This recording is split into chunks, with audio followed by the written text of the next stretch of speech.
Qurilish har qanday sarmoyani aktivga aylantirib, turdosh sohalarda ham ish o'rni, qo'shilgan qiymatni ko'paytirishiga katta turtki beradi. Tahlillarga ko'ra, $1 qurilish iqtisodiyotga 2-3 dollarlik qaytim sohadagi bitta ish o'rni boshqa tarmoqlarda kamida 5 tagacha ish o'rni yaratadi. Shu bois islohotlarimizni ilk kunlardan bu sohaga katta e'tibor qaratib, tadbirkorlarga keng yo'l ochib berdik.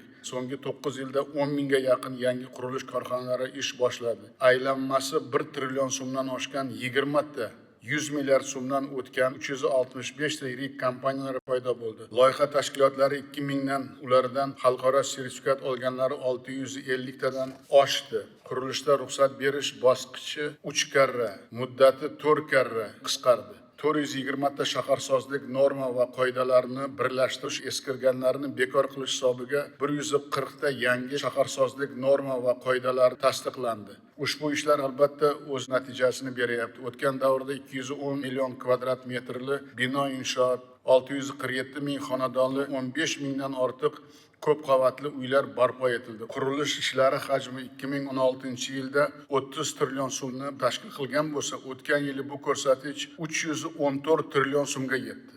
Bugun qurilish materiallari va ularga yondosh sohalarda 3,5 million aholi band.